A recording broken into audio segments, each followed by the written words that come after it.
Canada has made a move that the United States never expected. While American alcohol struggles to return to Canadian shelves, local producers are growing stronger and gaining more support. It is a big win for Canada, but a painful setback for the American industry. And the real surprise is only now beginning to unfold. Canada has been quietly blocking every American beer, wine, and spirit from government-controlled store shelves for more than a year. Washington is now officially demanding those shelves reopen. The U.S. Trade Representative has listed the provincial alcohol bans as conditions that must be resolved before any extension of the CUSMA trade agreement can proceed. Canada's response is documented, direct, and tied to a specific countercondition that Washington has not yet met. What is unfolding behind the scenes is something the American bourbon industry did not anticipate when the tariffs began, and the numbers coming out of Canadian distilleries tell a story that no American trade report has fully captured. The provincial liquor bans did not begin as a coordinated federal policy. They began as a direct commercial retaliation against the Trump administration's 25% tariff on most Canadian imports, which took effect in early 2025. Ontario Premier Doug Ford moved first. In a speech to the Rural Ontario Municipal Association in January 2025, Ford announced his intent clearly. If tariffs came, every American alcohol product would be cleared from LCBO shelves. The tariffs came. Ford followed through. The scale of what the LCBO removed is documented. The organization, which functions as the sole importer of record for American alcohol into Ontario and controls all wholesale and retail access in the province, reported annual sales of up to $965 million in U.S. wine, beer, spirits, and seltzers. It listed more than 3,600 products from 35 American states. All of it came off the shelves. British Columbia moved in parallel within days of Ontario's announcement, pulling what officials described as red state American alcohol brands from government liquor stores. Shelves that once held Jack Daniels were left empty, replaced with signs reading "Buy Canadian" instead. The geographic scope of the bans as of spring 2026 covers the overwhelming majority of the Canadian population. Provincial bans on American-made spirits remain in place in Atlantic Canada, the Territories, Ontario, Quebec, Manitoba, and British Columbia. Alberta and Saskatchewan have since lifted their bans.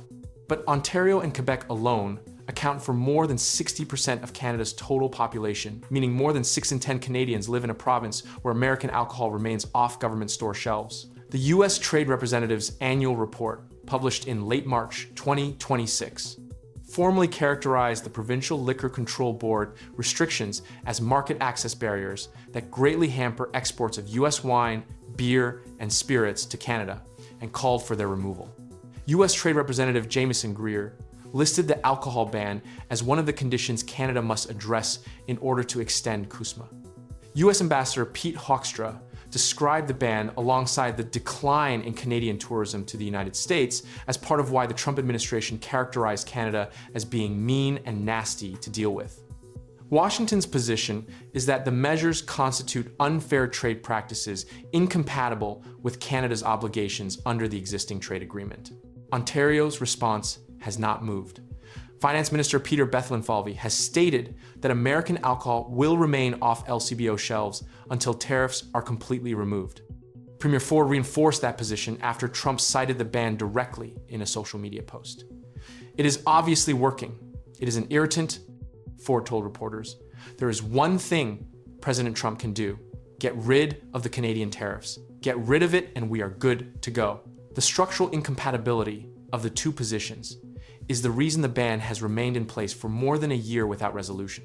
The United States wants the bans lifted before or during CUSMA negotiations. Ontario and other Canadian provinces have tied removal to the end result of those negotiations, specifically the complete elimination of tariffs on Canadian steel, aluminum, automobiles, and softwood lumber. Those are not conditions that the United States is currently prepared to meet before negotiations conclude. The positions are mutually exclusive as currently stated. The LCBO also extended its ban beyond retail shelves to restaurants and bars. No establishment in Ontario can source American alcohol through any wholesale channel. The ban shut down the entire procurement chain, not just consumer-facing retail. Ontario's finance ministry directed the LCBO to inform American suppliers that their access to one of North America's largest alcohol markets was contingent on tariff removal, and told those suppliers to speak with their members of Congress about the commercial impact on their businesses. Brown-Forman, the company behind Jack Daniel's, publicly characterized the Canadian shelf removals as worse than a tariff. CEO Lawson Whiting stated directly, "That is worse than a tariff, because it is literally taking your sales away and completely removing our products from the shelves. A 25% tariff raises costs while preserving some market access. A shelf removal eliminates access entirely for producers whose export revenue depended on placement in government stores with no private sector competitors. The nearly $1 billion in annual LCBO sales of American products that disappeared when the shelves were cleared represents a complete, not partial, market access loss." What the American trade reports have not captured is what happened inside the Canadian alcohol market after the American products left.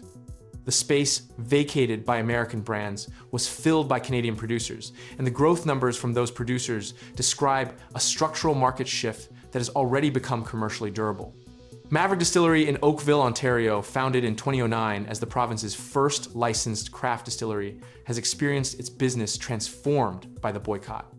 Our vodka sales are up 100% in the LCBO, and our whiskey is up 300%. We are seeing unbelievable growth, and the push to buy Canadian products is a real thing, said CEO Craig Peters. The distillery is preparing to move to a larger facility and has multiple job postings currently open.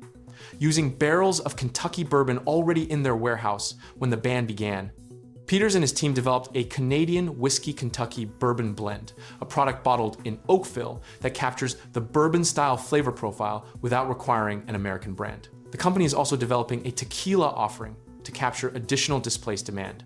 Maverick is not an isolated case. Odd Society Spirits in Vancouver introduced a strawberry gin made with strawberries grown in British Columbia's Fraser Valley, explicitly leaning into the buy Canadian consumer sentiment the ban generated.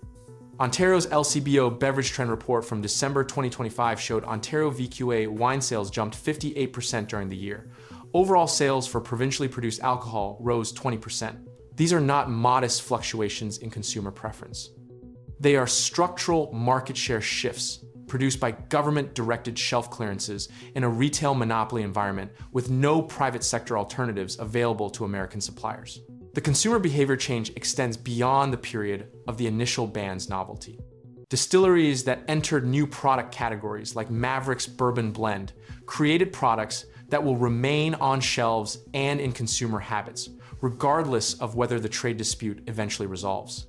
A Canadian consumer who switched to a domestic whiskey during the ban period and discovered a product they prefer does not automatically return to an American bourbon when political conditions change. The market access that American producers lost is not simply waiting to be recovered. A portion of it has been structurally captured by Canadian alternatives that now have shelf presence, consumer recognition, and distributor relationships that did not exist before the ban. US goods exports to Canada fell to $336.5 billion in 2025, down nearly 4% from 2024, according to the same US Trade Representative report that formally flagged the alcohol ban as a trade irritant.